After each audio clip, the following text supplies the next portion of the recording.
Bonsoir et bienvenue à la Bibliothèque des Rêves.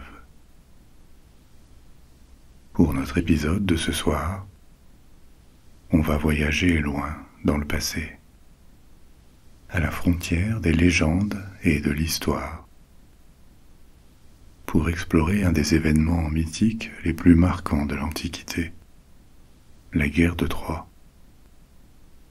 Mais est-ce que c'est seulement un mythe ? On découvrira aussi ce que l'archéologie peut nous en dire. Alors, installez-vous confortablement, n'hésitez pas à fermer les yeux, vous pourrez toujours revenir plus tard si vous vous endormez.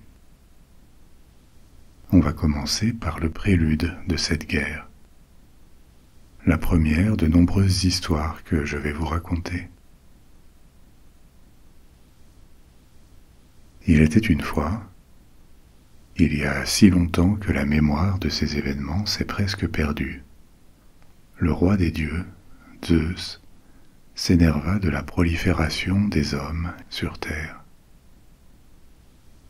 Depuis qu'il avait détrôné son propre père, Cronos, et qu'il régnait sur le monde avec les autres dieux de l'Olympe, les hommes s'étaient multipliés, et parmi eux, il y avait trop de héros et de demi-dieux, nés des ébats entre dieux et mortels, beaucoup trop. Zeus lui-même n'était pas le dernier à avoir eu des enfants avec des humaines. Il avait souvent été infidèle à sa femme, Héra. Mais surtout, ce qui l'inquiétait, c'était une prophétie. Une prophétie qui annonçait qu'il serait détrôné par l'un de ses fils, comme lui-même avait détrôné Cronos autrefois, et comme Cronos avait détrôné son propre père, Ouranos. La menace était sérieuse, et une autre prophétie disait aussi qu'un des fils de Thétis, une jeune et belle nymphe, avec qui Zeus avait eu une relation, que l'un de ses fils deviendrait plus grand que son père. Pour essayer de régler tous ces problèmes à la fois, Zeus avait élaboré un plan. Déjà, il ordonna que Thétis soit mariée à un vieux roi, Pélée, et il s'assura que tous les dieux soient invités au mariage. Quand tous les dieux arrivèrent, chacun avec des cadeaux, Zeus ordonna à son messager, Hermès, d'arrêter la déesse Éris, la déesse de la discorde, à la porte, pour lui refuser l'entrée. Éris était une divinité mineure, mais elle avait le pouvoir de créer des conflits, de semer les graines de la discorde, que ce soit parmi les hommes ou parmi les dieux. Comme elle était également susceptible et orgueilleuse, Zeus savait qu'Éris réagirait. Et effectivement, rouge de colère, la déesse se planta devant la porte où on l'empêchait de franchir, et elle jeta depuis la porte une pomme d'or avec ces mots fatidiques gravés. À la plus belle. Évidemment, cette pomme d'or devint instantanément l'objet le plus désiré par toutes les déesses de l'assemblée. 3 d'entre elles eurent la confiance ou la vanité de la réclamer. Athéna, Héra et Aphrodite. Elles commencèrent à se disputer pour la pomme, chacune d'elles persuadée d'en être la destinataire. Et aucun autre membre de l'assemblée n'osait prendre parti pour l'une des 3, de peur de contrarier les 2 autres. Sous sa barbe, Zeus souriait, car la première partie de son plan était en marche et fonctionnait comme espéré. Avec l'air de ne pas y toucher, il avait amené les 3 déesses à s'affronter. Comme il était de sa responsabilité de trouver une issue à la rivalité des 3 déesses, il ordonna à Hermès, le messager, de les conduire auprès d'un prince de Troie, le jeune Paris, pour qu'il décide laquelle des trois méritait la pomme d'or. Troie était la plus puissante et la plus riche de toutes les cités, et elle était protégée par des murs si hauts et si puissants qu'aucune armée n'aurait pu la prendre. Paris était un prince de Troie, mais il l'ignorait. Il avait été élevé comme berger et maintenu à distance de Troie à cause d'une prophétie réalisée à sa naissance, qui annonçait qu'il causerait la perte de la ville. Mais devenu un simple berger, un anonyme qui ignorait ses origines royales, il était bien sûr impossible qu'il cause la perte d'une cité aussi puissante. Du moins, c'est ce qu'on croyait en haut lieu, à Troie. Conduites par Hermès, les trois déesses allèrent se baigner dans un ruisseau, et apparurent toutes les trois complètement nues devant Paris, pour l'impressionner par leur perfection et gagner la pomme. Paris n'arrivait pas à choisir entre les trois. Alors chacune d'entre elles essaya de le soudoyer. Athéna lui offrit la bravoure, la sagesse et la force des plus grands guerriers. Elle pensait que Paris ne pourrait pas refuser un tel cadeau, puisqu'elle était la déesse des armées et de la sagesse. Héra, elle, était entièrement dédiée au pouvoir et à l'influence. Alors elle offrit à Paris le contrôle de toute l'Asie, c'est-à-dire du Moyen-Orient, et plus de pouvoir qu'aucun roi n'en avait jamais connu. Mais la déesse de la beauté et de l'amour, Aphrodite, avait ses propres armes, elle aussi, et elle connaissait le cœur des jeunes hommes. Elle offrit à Paris l'amour de la plus belle femme du monde, Hélène de Sparte. Hélène était l'épouse de Ménélas, le roi de Sparte, et Paris ne fut pas capable de résister à cette dernière offre. Il attribua la pomme à Aphrodite, à la grande colère d'Athéna et d'Héra. Il ne le savait pas, mais en faisant son choix, il avait accompli le plan de Zeus, le plan que le roi des dieux avait conçu pour que le monde soit dévasté par une grande guerre. Et Paris avait aussi commencé à accomplir la prophétie qui annonçait qu'il causerait la perte de Troie. Et ce faisant, de nombreux guerriers et héros mourraient, victimes de la folie des dieux et des hommes. Avant qu'on ne continue notre histoire et que je vous donne des éléments plus historiques, je vous remercie de bien vouloir évaluer positivement cet épisode, ou le programme de la Bibliothèque des rêves dans son ensemble. Je maintiens la publicité au minimum possible. L'accès est gratuit pour tout le monde. Alors c'est sympa de faire ce petit geste pour aider le programme à se développer. Ce soir, donc, je vais vous raconter la légende de la guerre de Troie, telle qu'elle est contée dans différentes sources, mythologiques et littéraires, dont la principale est l'Iliade de Homère. On parlera aussi un peu de la Troie historique, parce que ces mythes ne sont pas une fiction complète. Troie a existé, et ses ruines ont été redécouvertes au XIXe siècle, après des siècles et des siècles pendant lesquels les érudits la croyaient seulement mythique. Et on n'a pas découvert que les ruines de Troie. Il y a aussi eu un trésor et une mine d'informations sur l'Antiquité grecque qui a conduit à d'autres découvertes et à d'autres hypothèses à propos de la civilisation grecque. On va parler de tout ça, et aussi parce que c'est une des plus grandes histoires jamais écrites.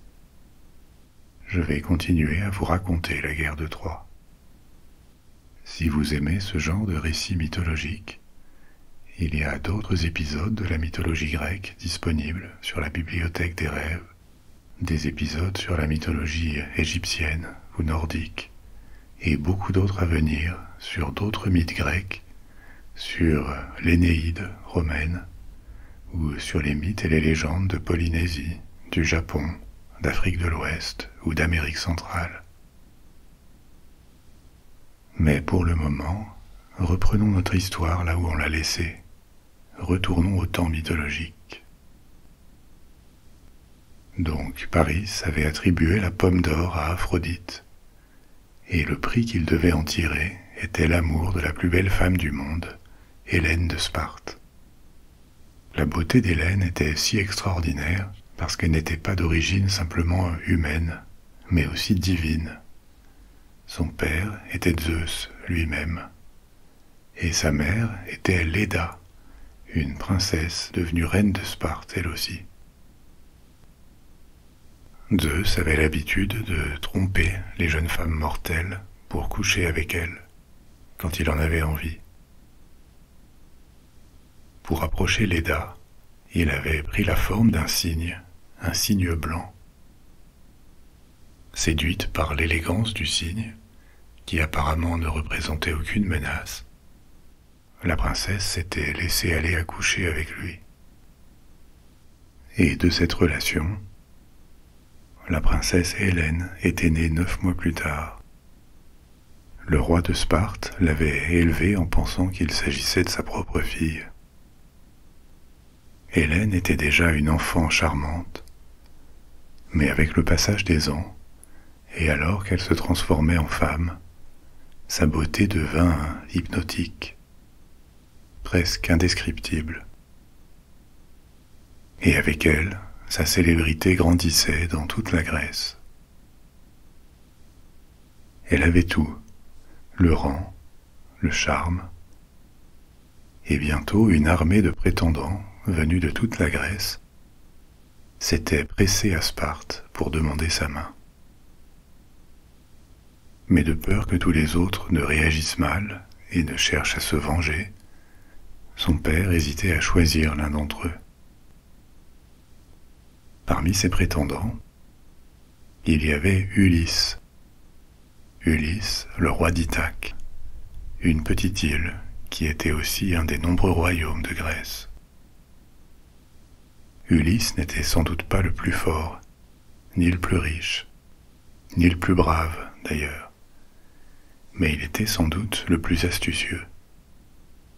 Et à part Hélène, il avait aussi remarqué une autre jeune femme de Sparte, Pénélope. En échange de l'appui du roi dans son projet d'obtenir la main de Pénélope, Ulysse offrit un plan qui permettrait de marier Hélène sans qu'aucun de ses prétendants éconduits ne cherche à se venger. On proposerait à tous les prétendants l'accord suivant. S'ils voulaient encore avoir une chance d'épouser Hélène, ils devraient prêter un serment solennel de protection. Qui qu'elle épouse, ils seraient tous les garants de ce mariage, de telle sorte qu'ils ne pourraient plus s'attaquer à l'heureux élu et à Hélène une fois le choix annoncé. Pour rester dans la course, évidemment, tous les prétendants acceptèrent de prêter serment, et le roi put faire son choix. Comme promis, Ulysse obtint son agrément pour épouser Pénélope, et avec sa nouvelle femme, il put repartir à Ithaque. Le roi de Sparte avait choisi Ménélas pour épouser Hélène, un homme au grand pouvoir et à la grande richesse. Ménélas avait promis de sacrifier 100 bœufs à Aphrodite s'il obtenait la main d'Hélène, et il avait envoyé son frère, Agamemnon, demander le droit d'épouser Hélène à Sparte de sa part. La richesse et l'influence de Ménélas en faisaient un bon choix politique. Mais dès qu'il eut obtenu ce qu'il voulait, Ménélas oublia sa promesse à Aphrodite. Il ne sacrifia pas les 100 bœufs, et la déesse en fut très contrariée. Hélène avait 2 frères, Castor et Pollux, et une sœur, Clytemnestre. Un des 2 aurait dû devenir roi de Sparte, comme le voulaient les règles de succession. Mais un autre destin attendait les deux frères. Ils devinrent des dieux, c'est une autre histoire. Et Clytemnestre, étant une femme, ne pouvait pas hériter. Si bien que le trône de Sparte se trouvait sans héritier direct. Il alla alors au mari de la fille du roi, à Ménélas. Et pour parfaire l'union entre les familles, on maria Agamemnon, le frère de Ménélas, à Clytemnestre, la sœur d'Hélène. Agamemnon devint roi, lui aussi, roi de Mycène. Il semblait que tout allait pour le mieux. Les deux frères étaient rois, les deux sœurs étaient reines, et Ménélas n'aurait pas pu être plus heureux de son épouse. Mais bien sûr, ils ignoraient le plan de Zeus, la rivalité des trois déesses pour la pomme d'or d'Éris, et le choix de Paris en faveur d'Aphrodite, contre la promesse de l'amour d'Hélène. En promettant la reine de Sparte à Paris, évidemment Aphrodite n'avait pas seulement obtenu gain de cause dans sa rivalité contre Héra et Athéna. Elle s'était aussi vengée de Ménélas pour l'oubli du sacrifice qu'il avait promis de lui faire, et on comprend mieux maintenant pourquoi elle avait promis Hélène. Alors que ces événements se déroulaient à Sparte, Paris avait appris des dieux qui il était vraiment. Et donc le jeune berger, apprenant qu'il était prince, s'était rendu à Troie, où il avait récupéré ses prérogatives de prince, et s'apprêtait maintenant à demander la main d'Hélène de Sparte. Le plan de Zeus avançait, inéluctablement. Troie ne faisait pas partie du monde grec. Les Grecs, aussi appelés les Achéens, vivaient entre la mer Égée et la mer Ionienne. Troie était une ville et un royaume étranger, à l'est, sur la côte de l'Anatolie. Alors, sous couvert de missions diplomatiques, Paris voyagea à Sparte, alors que le roi Ménélas était absent, il était parti en Crète. Aphrodite suivait attentivement les événements, prête à livrer Hélène à Paris, et par la même occasion à humilier Ménélas pour se venger. Juste avant que Paris n'entre dans le palais royal de Sparte, elle appela son fils, Éros, le petit dieu ailé du désir, pour qu'il tire une de ses flèches sur Hélène. Les flèches d'Éros faisaient tomber leur destinataire immédiatement amoureux de la première personne qu'il voyait. Un amour qui n'était pas juste platonique. Les flèches provoquaient également un intense désir charnel, un désir incontrôlable. Dès qu'Hélène vit Paris, elle tomba amoureuse de lui, et les deux tourtereaux profitèrent de l'absence de Ménélas pour s'enfuir, le jour même, sur le voilier de Paris. Ils décidèrent de rentrer à Troie, incapables de réfléchir aux conséquences. Depuis le mont Olympe, Zeus et les autres dieux regardaient et ne perdaient rien de ces événements. Et le roi des dieux voyait avec satisfaction comment il était parvenu à manipuler Éris, puis les trois déesses qui réclamaient la pomme, et enfin Paris et Hélène par l'intermédiaire d'Aphrodite, pour semer les graines du conflit, de la guerre qu'il désirait.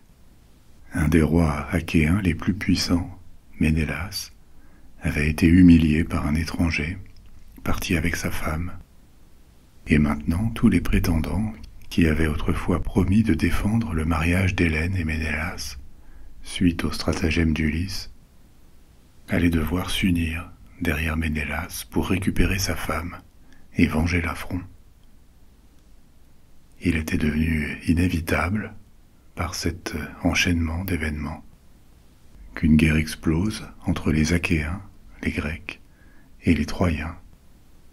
Une guerre dont les enjeux seraient le sort d'Hélène et l'honneur de Ménélas. Dans une tentative désespérée pour éviter la guerre, Ménélas voyagea à Troie, pour demander à récupérer Hélène par la voie diplomatique. Mais l'ambassade échoua. La guerre était maintenant assurée, puisque tous les rois grecs étaient tenus, par leur serment, de défendre le mariage du roi et de la reine de Sparte. Ménélas demanda à son frère, Agamemnon, le roi de Mycène, de l'aider à battre le rappel. Agamemnon envoya des émissaires dans tous les royaumes achéens pour leur rappeler leur engagement. Aucun guerrier, soit qu'il soit tenu directement par la promesse, soit par loyauté à son roi, ne pouvait ignorer cet appel. Et parmi eux, il y avait de grands héros, tels qu'Ajax. Ajax était un arrière-petit-fils de Zeus et un guerrier célèbre parmi les Grecs. Pour être réputé le plus fort d'entre eux, c'était un colosse qui ne connaissait pas la peur au combat. Un autre héros sur lequel les Grecs comptaient était Achille. Et Achille n'était pas étranger à toute cette histoire, parce qu'il était le fils de Thétis, la nymphe Thétis. Vous vous souvenez que ce mariage, au début de notre histoire, où Eris avait été bloqué à la porte et aurait lancé sa pomme de la discorde, c'était le mariage de Thétis, et Achille était son fils. Avant même tous ces événements, Achille avait été l'objet de diverses prophéties. L'une d'entre elles disait que soit il aurait une longue et heureuse vie, dans laquelle rien de notable n'arriverait, soit il mourrait jeune sur un champ de bataille, mais gagnerait l'immortalité par la poésie. Quand il était enfant, une autre prophétie avait annoncé que Troie ne pourrait jamais tomber sans son soutien. Cette dernière prophétie avait été faite par Calchas, un devin, un augure, de la cité d'Argos. Calchas étant devin, il recevait des visions du passé, du présent ou du futur, que lui inspirait le dieu Apollon. Et Calchas se joignait aussi aux forces des Grecs, qui préparaient leur départ pour Troie. Thétis aimait profondément son fils, Achille, et elle avait essayé de le rendre invulnérable quand il était encore enfant. Elle l'avait emmené au Styx, le fleuve qui s'écoulait dans le monde souterrain, et elle l'avait baigné dans le fleuve. Cette eau du Styx avait rendu Achille invulnérable partout où elle l'avait touché. Mais elle n'avait pas pu entièrement toucher son corps, parce que Thétis le tenait par le talon, alors qu'elle le plongeait dans l'eau. Et donc, cette petite partie du corps d'Achille, le talon, était la seule qui pouvait être blessée.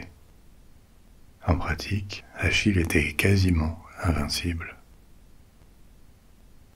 Après ce bain dans le Styx, il grandit pour devenir un guerrier exceptionnel. Il n'était pas seulement fort, presque autant qu'Ajax, il était aussi rapide, agile, et avec ça courageux, et doté d'une confiance parfaite dans ses capacités. Ce qui faisait de lui le meilleur guerrier de toute la Grèce.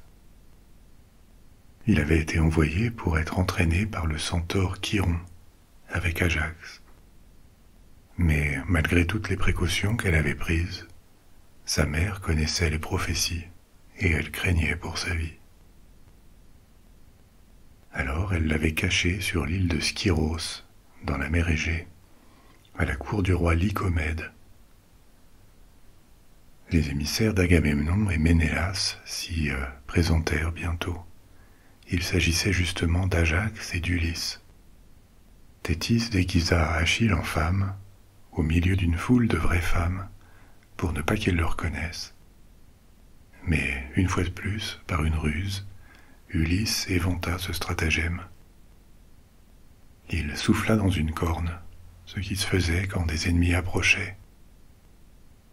Les femmes de l'assemblée se mirent à fuir, sauf une, qui eut le réflexe de s'emparer d'une lance. C'était Achille. Et il était découvert, au grand désespoir de sa mère, il rejoignit l'armée grecque, en partance pour Troie. Les forces grecques se regroupaient, et le devin, Calchas, était parmi eux. Un sacrifice fut fait à Apollon pour attirer ses faveurs et aussi pour savoir ce que le futur leur réservait. Dès le sacrifice réalisé, un serpent sortit par une fissure de l'autel d'Apollon et grimpa sur un arbre à proximité où se trouvait un nid de moineaux, avec une mère et ses 9 petits. Le serpent les mangea tous les 10 avant de se transformer en pierre. Calchas interpréta ce signe comme le présage que si Troie devait tomber, ça ne pourrait être que dans la 10e année de la guerre, pas avant. Le chemin de Troie passait par la mer. Il fallait traverser la mer Égée, et pour transporter l'armée grecque, une gigantesque flotte de plus de 1000 navires avait été assemblée. Mais alors qu'elle avait hissé les voiles et entamé son voyage, la flotte rencontra une tempête si puissante qu'elle dispersa les navires. L'invasion échouait avant même d'avoir commencé. Il fallait tout refaire, et seule la détermination de Ménélas, d'Agamemnon et de leurs alliés, comme Ulysse, permit de rassembler à nouveau tous les rois et leurs navires. La flotte fut reconstituée, et elle comptait alors 1200 galères, chacune avec des douzaines de guerriers à son bord. Des guerriers de toute la Grèce, du Péloponnèse, des îles de la mer Égée, d'Ithaque, et même de Crète. Au total, 100 000 hommes, la plus grande armée jamais rassemblée, prête à attaquer la plus formidable cité du monde connu. Mais, une fois de plus, les choses ne se passèrent pas comme prévu. Au moment du grand départ, les vents disparurent complètement, d'une façon soudaine. Est-ce que les dieux ou certains d'entre eux œuvraient encore contre les Grecs? Pour le savoir, on appela Calchas le devin. Et Calchas révéla que la déesse Artémis, la déesse de la chasse et des animaux sauvages, avait en effet décidé de punir l'un d'entre eux, Agamemnon. Elle le punissait parce qu'il avait tué une biche sacrée d'Artémis, et s'était vanté d'être meilleur chasseur qu'elle. Entre la mort de la biche et ses vantardises, elle avait pris Agamemnon en grippe, et elle avait attendu le meilleur moment pour le faire payer. Calchas révéla que la seule façon de mettre fin à la colère d'Artémis serait de lui sacrifier la fille d'Agamemnon, Iphigénie. Agamemnon s'y refusa, au départ, mais finalement, réalisant que c'était la seule façon de permettre le départ de l'expédition et d'honorer aussi son serment à Ménélas, il se résolut à sacrifier sa propre fille. Tout fut organisé pour procéder à la cérémonie. Une déesse au cœur plus dur, comme Héra, aurait sans doute laissé le sacrifice se dérouler. Mais Artémis avait de meilleures dispositions, et elle prit pitié d'Iphigénie. Au dernier moment, elle substitua à la jeune fille un agneau, et fit d'Iphigénie une de ses servantes. Iphigénie fut sauvée, les vents se remirent à souffler, et finalement les Achéens purent prendre le chemin de Troie. Maintenant, voyons comment se déroulèrent les 9 premières années de cette guerre, c'est-à-dire avant le début de l'Iliade, qui raconte surtout la fin de la guerre. Les Grecs avaient rassemblé les forces de leurs nombreux royaumes, mais Troie aussi avait des alliés. D'Anatolie, de Thrace, de nombreux souverains avaient répondu à l'appel à l'aide de la grande cité. Et l'alliance troyenne n'était pas moins impressionnante que celle des Grecs. Ça n'était pas seulement la lutte contre une ville, c'était le combat du monde grec contre les peuples d'Asie, ceux d'Anatolie, unis sous la bannière de Troie. Ces deux mondes allaient se jeter à la gorge l'un de l'autre, et depuis l'Olympe, Zeus continuait à regarder son plan se dérouler sans accroc. La terre serait purgée des trop nombreux héros, des demi-dieux et des guerriers qui y avaient été répandus par ses soins, et ceux des autres dieux.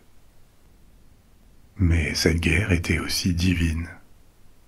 Du côté des Grecs se tenaient Héra et Athéna, les deux déesses qui avaient perdu la pomme d'or au profit d'Aphrodite.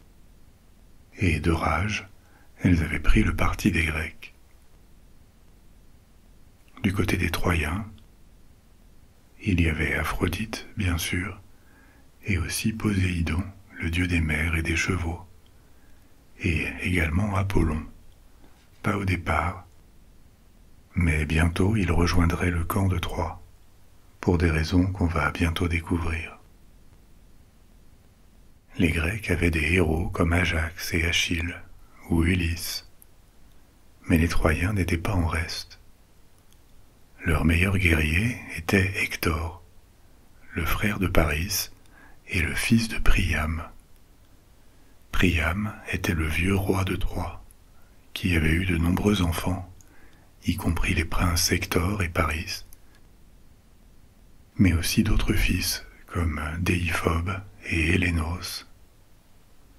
Une de ses filles était Cassandre. Hector commandait l'armée troyenne et pouvait tenir tête à Ajax ou Achille. Calgas, le devin, avait fait une prophétie à propos de l'arrivée des Grecs. Le premier d'entre eux à poser le pied sur le sol troyen serait aussi le premier mort de cette guerre. Le bruit de cette prophétie s'était répandu chez les Grecs, et évidemment personne ne voulait débarquer. Une fois encore, c'est Ulysse qui débloqua la situation, avec une de ses astuces. Il lança son bouclier sur la plage, depuis le bateau où il se trouvait, et il sauta sur le bouclier. Un autre Grec, Protésilas, vit cela, et il pensa donc que Ulysse avait débarqué en premier. Alors à son tour, il sauta de son bateau et atterrit sur la plage. Mais Ulysse n'avait pas foulé le sol troyen, puisqu'il se tenait sur son bouclier. Et c'est Protésilas qui fut victime de la prophétie. Peu de temps après, il engagea un combat contre Hector, le Troyen, et fut tué par lui. Une autre prophétie accomplie. Mais malgré ça, ce premier engagement de la guerre tourna à la faveur des Grecs. Ils s'emparèrent de la plage, sous les murs de Troie, et forcèrent leurs ennemis à aller trouver refuge dans la ville. Le problème, c'est que ces murs de Troie étaient la fortification la plus formidable au monde. Ils étaient tellement hauts et solides que la légende attribuait leur construction aux dieux Poséidon et Apollon eux-mêmes. Après le retrait des Troyens derrière leurs murs, les Grecs commencèrent donc un siège qui s'étendit sur les 9 années suivantes. Les murs étaient si hauts qu'un assaut paraissait impensable, et la ville était si grande qu'on ne pouvait pas entièrement l'encercler. Donc Troie recevait encore des livraisons de nourriture et risquait de tenir indéfiniment. Dans l'espoir de faire sortir les Troyens, les Grecs envoyèrent des armées, menées par leurs héros, attaquer les alliés de Troie. Ainsi Achille attaqua plusieurs villes, et parmi le butin des pillages qui s'ensuivirent, il ramena une esclave, Briséis, une esclave d'une grande beauté. Agamemnon avait d'ailleurs capturé sa cousine, Chryséis, elle aussi très séduisante. Mais les Troyens ne quittaient toujours pas l'abri de leurs murs, sachant que le temps jouait pour eux. Les Grecs ne pourraient pas rester indéfiniment loin de leur royaume. Et cette stratégie des Troyens commença à payer. À la fin de la 9e année, une mutinerie éclata dans l'armée grecque. Des milliers de guerriers refusèrent d'obéir plus longtemps et exigèrent de rentrer chez eux. Il fallut tout le charisme d'Achille, toute son autorité, pour les convaincre de rester. Mais le pire était encore à venir pour les Achéens. C'est à ce moment, après 9 ans de siège, que l'Iliade commence, la 10e année de siège. Le père de Chryséis, cet esclave capturé par Agamemnon, était prêtre d'Apollon. Il vint trouver Agamemnon pour demander la libération de sa fille. Mais le roi grec refusa, et il insulta le prêtre, ce qui indigna Apollon lui-même. Alors le dieu Apollon envoya sur l'armée grecque des maladies qui affligèrent beaucoup de guerriers, et Agamemnon dut retourner Chryséis à son père pour y mettre fin. Mais il avait fait de Chryséis sa concubine, puisque sa femme, la sœur d'Hélène, Clytemnestre, était restée à Mycène. Alors pour compenser cette perte, qu'il trouvait injuste, il utilisa son autorité pour exiger d'Achille qu'il lui donne Briséis en compensation. Achille dut s'incliner, mais il en conçut tellement de colère et de frustration qu'il décida qu'il ne combattrait plus. Et il se retira dans sa tente, refusant de participer à la guerre pour le moment. Les Troyens suivaient de près ce qui se passait dans le camp des Grecs, et avec maintenant Apollon de leur côté, en voyant les Grecs affligés par la maladie, démoralisés par l'attente, ils décidèrent qu'il était temps de mettre fin au siège, de faire une sortie pour porter l'estocade finale aux Grecs. Et pour la première fois depuis la bataille qui avait suivi le débarquement grec, des années plus tôt, les deux armées se retrouvèrent face à face, sous les murailles de Troie. Un duel fut accepté de part et d'autre, un duel entre Ménélas de Sparte, le mari d'Hélène, et Paris de Troie, son amant. Paris n'était pas de taille face à Ménélas, et il perdit son combat. Mais à la dernière minute, Aphrodite utilisa ses pouvoirs pour l'arracher au champ de bataille et le sauver, parce qu'elle ne se résolvait pas à le voir mourir. Après ce duel avorté, les deux armées commencèrent à se battre sous les murs de Troie. De chaque côté, guerriers et héros donnaient tout pour mettre en déroute l'ennemi, inspirés par les dieux qui observaient la bataille. Des milliers de combattants tombèrent ce jour-là, mais la bataille se conclut sans gagnant ni perdant. Dans les jours suivants, les Troyens mirent à profit le moral chancelant des Grecs, affecté aussi par l'attitude d'Achille, qui restait toujours dans sa tente, pour les repousser petit à petit vers le rivage, où s'étendait leur camp et où étaient échoués leurs navires depuis plus de 9 ans. Achille observait ces événements. Selon la tradition, les guerriers grecs allaient par paire avec un compagnon. Ils étaient amis et parfois amants. Le compagnon d'Achille était Patrocle, et suite au retrait d'Achille de la guerre, Patrocle l'avait suivi et s'était lui aussi retiré. Mais Patrocle voulait retourner au combat, et en voyant les progrès faits par les Troyens, Achille l'y autorisa, et il l'autorisa aussi à porter sa propre armure. Le lendemain, quand la bataille reprit, Patrocle se couvrit de gloire. Il mena les Grecs à l'assaut et retourna le combat, repoussant les Troyens vers leurs murailles pour la première fois depuis le duel entre Ménélas et Paris. Comme ils portaient l'armure d'Achille, les Grecs pensèrent que leur héros était à nouveau avec eux, ce qui les galvanisa. Menés par Patrocle, les Grecs étaient désormais aux portes de Troie, et le flot des combattants troyens qui essayaient de rentrer empêchait de fermer les portes. La ville se voyait menacée de tomber pour la première fois.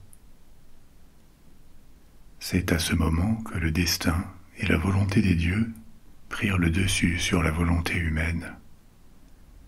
Apollon désorienta les Grecs pour qu'ils n'entrent pas dans la ville.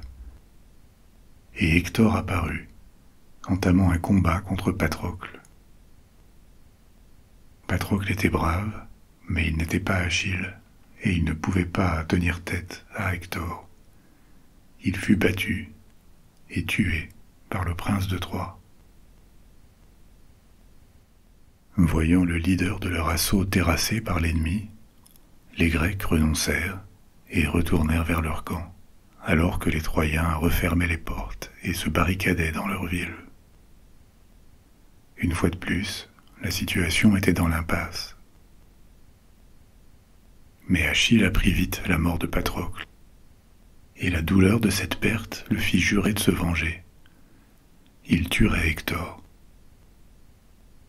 Il se réconcilia avec Agamemnon, heureux de lui rendre Briséis pour le faire revenir, et puisque son armure et ses armes avaient été perdues, c'est Patrocle qui les portait, il en reçut de nouvelles, forgées par le dieu des forgerons et de la métallurgie lui-même, Héphaïstos. Le jour suivant, quand les combats reprirent, Achille tua de nombreux Troyens et manqua de peu de terrasser un autre héros troyen, Énée, qui fut sauvé à la dernière minute par Poséidon. On reparlera d'Énée une prochaine fois. L'Énéide, le récit de la fondation mythique de Rome par Énée et ses compagnons, échappés de Troie, est un autre poème antique, mais composé bien plus tard, en latin et à Rome, par le poète Virgile, sur le modèle de l'Iliade et l'Odyssée. Une fois encore, les Troyens allaient retourner dans leur cité. Mais c'est le moment que choisit Athéna pour agir. Elle désorienta Hector et le fit rester à l'extérieur, seul, faisant face à Achille qui ne cherchait qu'une occasion de l'affronter. Les deux plus grands héros de cette guerre, Achille et Hector, se faisaient maintenant face, chacun des deux brûlant de haine pour l'autre, qui incarnait à leurs yeux tout ce qu'ils avaient perdu. Un combat épique s'ensuivit. Achille, inspiré par Athéna, et Hector par Apollon et Aphrodite. Mais personne ne pouvait vaincre Achille en duel, invulnérable qu'il était. Et ce jour-là, Hector fut tué par le héros des Grecs. Un silence pesant tomba, des murailles de Troie jusqu'au camp des Grecs. Aveuglé par la haine, enivré par la vengeance, Achille attacha le corps d'Hector à son char et commença à parader sous les murailles de Troie. Puis il refusa de rendre le corps aux Troyens pour enterrer Hector dans les règles. Le vieux roi Priam était dévasté par la mort de son fils favori.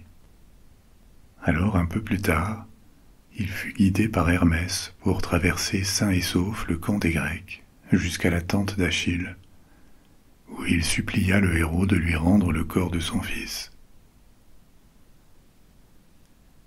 Achille, dont la colère était retombée, fut touché par le désespoir de Priam, et il lui rendit le corps, ce qui permit d'organiser les funérailles d'Hector. Mais la guerre continuait. Même après la perte d'Hector, Troie résistait toujours, et les combats reprirent. Un jour, Achille réussit avec un petit groupe de Grecs à passer les portes avant qu'elles ne se referment. Et maintenant les Grecs menaçaient de prendre le contrôle des portes et de les ouvrir en grand au reste de leur armée. Le destin de Troie ne tenait plus qu'à un fil. Alors les dieux se réunirent pour débattre sur le sort à réserver à Achille. Il avait tué tellement d'ennemis, y compris certains enfants des dieux qui combattaient pour les Troyens, que beaucoup de dieux pensaient que son heure devait arriver. La vie des mortels, même s'ils sont des héros de la trempe d'Achille, n'importe que peu aux dieux. Et malgré la réticence de certains, notamment d'Athéna, le conseil des dieux décida que l'heure d'Achille devait arriver. Inspiré par Apollon, Paris toucha Achille au talon avec une flèche empoisonnée. La seule partie du corps d'Achille qui pouvait être blessée. Le héros vacilla, alors que le poison courait dans ses veines, semant la mort à l'intérieur de son corps, et il s'effondra. Ce jour-là, la prophétie annonçant qu'Achille mourrait jeune et serait immortalisé par la poésie s'accomplit. Achille mourut, mais plus de 3000 ans plus tard, il vit dans les mémoires et je suis en train de vous parler de lui. Avec la mort d'Achille, les Grecs avaient perdu leur meilleur héros et la guerre n'était toujours pas terminée. La fin du conflit était tout de même proche, mais paradoxalement, après des années de combats, de violence et de revanche, ce n'est pas la force brute qui en déciderait, mais la ruse. Le roi Ulysse, qui avait combattu avec les Grecs depuis le départ, conçut un autre de ses plans, sans doute le plus célèbre. Il fit construire un grand cheval de bois, creux, dans lequel il pouvait se cacher avec un groupe de soldats. Le jour suivant, quand les Troyens se réveillèrent, ils virent la plage vide de soldats. Pendant la nuit, l'immense flotte et ses centaines de galères, immobiles depuis 10 ans, étaient partis. Les Grecs s'étaient apparemment retirés de la guerre. Seul restait sur la plage ce grand cheval de bois, monté sur roue. Croyant que la guerre était enfin terminée, les Troyens sortirent et tirèrent le cheval dans leur ville. Certains dirent qu'il fallait mieux ne pas y toucher, ou même le brûler. Mais Athéna s'assura, en influençant les autres, qu'il ne soit pas écouté. Les Troyens décidèrent de garder ce cheval comme trophée, et une nuit de célébration commença. Pour eux, la guerre était finie, et ils avaient gagné. Mais bien sûr, il n'en était rien. Au milieu de la nuit, la flotte des Grecs revint. Elle n'avait fait que s'éloigner au large, pour ne plus être visible. Ulysse et les soldats cachés avec lui dans le cheval en sortirent et tuèrent les quelques gardes préposés aux portes. Et alors que le reste de Troie oubliait tout danger, après des heures de célébration, ils ouvrirent toutes grandes les portes. Des milliers de Grecs, enragés, pénétrèrent enfin dans la ville, et ils s'en emparèrent. Le pillage et le massacre furent si grands qu'ils continuèrent toute la journée suivante.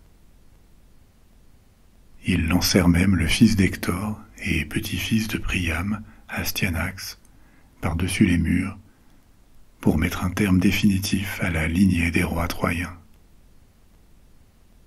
Plus qu'à aucun autre moment de la guerre, un grand nombre d'innocents mourut ce jour-là. La plus grande cité du monde était tombée, résultat de ce long conflit entre Grecs et Troyens, et entre dieux. Troie n'était plus, mais l'histoire des hommes ne s'achève jamais.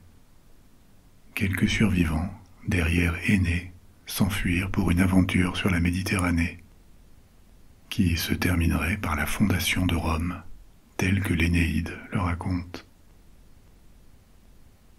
Et les rois grecs rentrèrent chez eux, tous sauf un. Pour Ulysse, ce serait le début d'un long et difficile voyage, celui de l'Odyssée. Prenons juste quelques minutes pour examiner un peu l'historicité de cette histoire. La première source de l'histoire de la guerre de Troie, c'est l'Iliade, qui est ce qu'on appelle un poème épique, une histoire écrite en vers qui était en priorité destinée à être racontée, plutôt que lue. Comme l'Odyssée, autre poème épique majeur, l'Iliade est attribuée à Homère, et ces deux poèmes sont des piliers de la littérature de la Grèce antique. Ceci dit, l'histoire que je vous raconte est plus vaste que ce que rapporte l'Iliade, parce que l'Iliade se concentre sur quelques jours de la guerre de Troie, et on apprend le contexte, la cause de cette guerre, incidemment. Il y aura aussi des parties du récit que je vous fais, qui proviennent de l'Odyssée, dans des flashbacks. Et enfin, l'histoire de la guerre de Troie a été complétée, ou on a brodé sur elle, au long de l'Antiquité grecque et romaine, avec de nombreuses légendes qu'on appelle post-homériques, qui sont postérieures de plusieurs siècles à la rédaction de l'Iliade et de l'Odyssée. Par exemple, ce prélude à la guerre, avec le plan de Zeus, la déesse Éris de la discorde et sa pomme, la rivalité entre Aphrodite, Héra et Athéna. Tout ça est ultérieur à l'Iliade. Mais je trouve que ça fait une meilleure histoire, alors je reprends ces éléments quand même, parce que l'Iliade, seule, peut être un peu aride. Il y a des listes entières de personnages ou de navires qui peuvent être assez fastidieuses. Les deux textes, Iliade et Odyssée, sont datés du 8e siècle avant Jésus-Christ. Du moins, c'est la date vers laquelle ils apparaissent pour la première fois sous forme écrite, à notre connaissance. Par contre, l'existence d'Homère est sujette à caution. On ne sait pas exactement s'il a bien existé ou si c'est une figure légendaire. Certains pensent qu'il était bien une personne, une sorte de génie littéraire, qui aurait été le premier dans l'histoire à laisser son nom associé à une œuvre littéraire. D'autres pensent que l'Iliade et l'Odyssée sont plutôt le produit d'un travail collectif, au cours du temps, sur plusieurs siècles peut-être, avec de nombreux contributeurs qui ont écrit et réécrit les œuvres. Auquel cas Homère serait plutôt une figure légendaire. Ça n'est pas tranché. En tout cas, la langue dans laquelle ils ont été écrits n'était pas exactement du grec ancien. Ils ont été rédigés dans ce qu'on appelle le grec homérique, qui était une langue littéraire plus qu'une langue parlée. Mais qu'est-ce que ça veut dire? Au 8e siècle avant Jésus-Christ, la langue grecque était loin d'être unifiée. Il y avait des dialectes. Et comme pour des langues modernes, comme le chinois ou l'arabe, il existait une langue écrite, littéraire, qui était assez différente de la façon dont les gens parlaient dans leur vie quotidienne. Ça peut nous paraître un peu étrange, parce que dans les pays occidentaux aujourd'hui, la distinction entre langue parlée et écrite a presque disparu. Il reste une différence de registre de langue, c'est-à-dire qu'on écrit de façon plus formelle qu'on ne parle généralement. Mais c'est une distinction assez limitée. Autrefois, l'écart entre forme parlée et forme écrite était beaucoup plus grand. Les mots, les tours de phrases, les règles, toutes ces différences étaient plus marquées. Dans d'autres langues, cet écart persiste. Et cette coexistence entre deux variétés linguistiques, c'est quelque chose qu'on appelle la diglossie. Je vous donnais l'exemple de l'arabe. Dans le monde arabe, les élèves apprennent deux variétés ou deux registres de langage. D'une part, l'arabe tel qu'il est parlé dans leur pays, dans la vie quotidienne. Il y a différents dialectes qui ont divergé avec le temps et les distances. Ça reste la même langue, mais les différences sont quand même marquées. Différences de prononciation, de vocabulaire, de grammaire. Et ça va au-delà d'un simple accent. Par exemple, l'arabe marocain est difficile à comprendre pour les habitants du Golfe Persique, et vice-versa. Mais il y a aussi cet autre registre de l'arabe standard moderne, ou arabe pur moderne, qui est identique dans l'intégralité du monde arabophone. Cet arabe standard est utilisé dans les situations officielles ou formelles, souvent dans les médias, surtout les plus sérieux, et ceux qui sont diffusés dans l'ensemble du monde arabe. Et c'est aussi le registre qui est enseigné dans les écoles. La maîtrise de l'arabe standard ou pur est souvent un indicateur du niveau d'éducation des gens. Mais à des degrés divers, à peu près tous les locuteurs de l'arabe peuvent naviguer entre les deux formes de la langue, leur dialecte local, informel, et la langue plus soutenue. Cette distinction entre le parlé et l'écrit, qui est aussi une distinction entre le formel et l'informel, est maintenant très atténuée en français. Mais au Moyen Âge, la diglossie en France était très forte. Les langues parlées, c'étaient des dialectes, et la langue écrite, c'était le latin. Les choses importantes, religieuses, scientifiques, littéraires, on ne les écrivait pas dans la langue qu'on parlait, mais en latin. Et comme pour l'anglais, l'italien, l'allemand, l'espagnol, les formes modernes de toutes ces langues européennes se sont constituées en effaçant progressivement ce fossé qui existait entre l'écrit et le parler. Tout ça pour vous dire qu'écrire et parler dans la même langue, ça n'est pas forcément quelque chose qui allait de soi, historiquement. Donc, laissons cette question pour revenir à Homère. Je vous disais que l'Iliade et l'Odyssée étaient écrites dans une forme littéraire du grec ancien, en langue homérique, et que Homère était peut-être fictif. Maintenant, pour les Grecs anciens, et on le sait à travers leurs écrits, le récit de l'Iliade, ça n'était pas une fiction.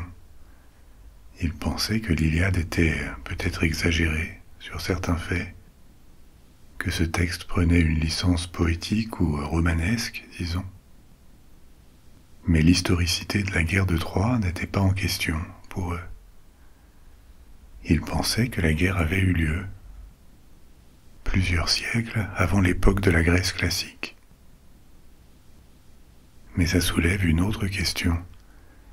Est-ce que, en général, les Grecs croyaient à leur propre mythologie, aux dieux qui interviennent dans les affaires humaines, aux héros qui auraient vraiment existé?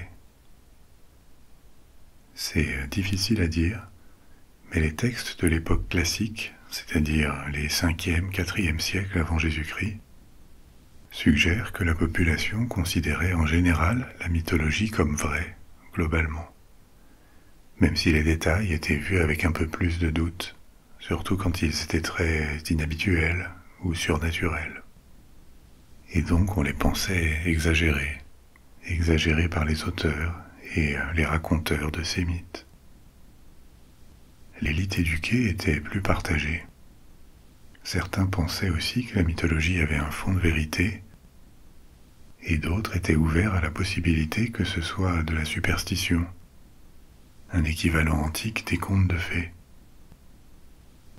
On voit ce type de scepticisme affleurer à partir du 5e siècle, avec l'émergence de la philosophie et un recours plus systématique à la raison dans la Grèce ancienne. Mais ça reste une vision assez marginale, parce qu'on sait aussi, notamment à Athènes, où existait une forme de démocratie, que les élites voyaient souvent les mythes comme très utiles pour unifier la population et pour pacifier les mœurs. Beaucoup d'activités et de traditions en Grèce étaient enracinées dans la religion et la mythologie, que ce soit la légitimité des cités-États, légitime parce que anciens, protégés par les dieux, ou lieu de naissance de héros mythologiques, mais aussi l'activité économique autour des temples, le théâtre, les Jeux olympiques. Tout ça tirait son sens et sa légitimité des récits mythologiques et de la religion. Donc personne n'avait intérêt à les attaquer, et génération après génération, les mythes étaient transmis. À travers l'Iliade et beaucoup d'autres textes écrits plus tard, recopiés et traduits du grec au latin, la guerre de Troie est restée très célèbre pendant toute l'Antiquité gréco-romaine, et ensuite au Moyen Âge et jusqu'à nos jours. Pendant l'Antiquité, personne ne doute que c'est un conflit qui a existé, un conflit historique, même si on ne prête pas forcément au crédit à toutes les légendes qui l'entourent. Mais ensuite, dans la tradition occidentale, alors qu'on isole ce grand ensemble de récits, de textes, de croyances, qu'on appelle mythologie grecque, la guerre de Troie est de plus en plus vue comme quelque chose de mythologique, de mythique. Et cette interprétation s'installe dans la période moderne. Au XIXe siècle, les historiens considèrent que la guerre de Troie, c'est un mythe, une fiction, ou au moins un récit largement déconnecté de la réalité. Jusqu'en 1860, où on découvre, sous les ruines d'une ville romaine d'Anatolie, de Turquie, qui elle-même avait été construite sur une ville grecque plus ancienne, on découvre les restes d'une cité, une grande cité de l'âge du bronze, qui correspond à la fois à l'emplacement et à la période désignée dans l'Iliade. Sur le site, beaucoup d'objets de cuivre, d'argent, d'or sont découverts. Un ensemble qu'on appelle assez vite le trésor de Priam. Il semble quand même très improbable que ce trésor ait été troyen. Il était sans doute postérieur. Mais ça reste une des grandes découvertes archéologiques du XIXe siècle, et même de l'histoire de l'archéologie. Parce que ça nous indique que Troie, ou en tout cas une grande cité anatolienne, peut-être qu'elle avait un autre nom, a bien existé, et qu'elle était contemporaine de ces royaumes grecs de l'âge du bronze, d'avant la Grèce classique. On ne peut pas en déduire si oui ou non la guerre de Troie a bien eu lieu, ou s'il y a eu un conflit plus petit qui aurait été exagéré, ou plusieurs guerres entre les Grecs et les Asiatiques, au sens antique du terme, c'est-à-dire les habitants du Moyen-Orient. Mais par contre, il y a bien eu une ville là, et une ville qui a été fondée longtemps avant l'époque supposée de la guerre de Troie, donc qui aurait pu être ancienne, en 1200 avant Jésus-Christ. Les anciens Grecs estimaient que la guerre avait eu lieu vers 1200 avant Jésus-Christ, mais les plus anciens restes découverts sur ce site, qu'on a vite appelé Troie, datent de bien avant, 3000 avant Jésus-Christ.